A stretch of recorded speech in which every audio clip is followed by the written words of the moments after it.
Original দেশি তাই তো, দেখে দেখে দেখি পা, দেখি পা। হ্যাঁ দেশি।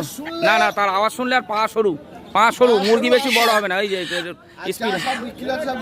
এ কত করে? 350 টাকা কিলো। 350 টাকা কিলো? আর যা বিক্রি হচ্ছে সব ডুপ্লিকেট। না দেশি, দেশি দেশি অরিজিনাল।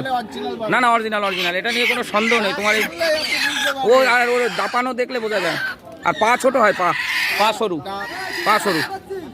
দেখে একটা দাও ভালো, যেটা ওয়েট ভালো হবে এটা দাও। না না, আমার পছন্দ শরীর দেখি, শরীরে তো ধরে দেখতে হবে। একটু মাংস টাংস তো দরকার আছে নাকি? হ্যাঁ এইটা দাও। হ্যাঁ দেখি দেখি দেখি, ওয়েটটা দেখি। দাও ওটাই দাও। না না, দেশি দেশি। দেখো এইটা, এই মুরগিটা আমি নিলাম হচ্ছে 400 টাকা দিয়ে, ঠিক আছে? এটা হচ্ছে মেদের হাটে।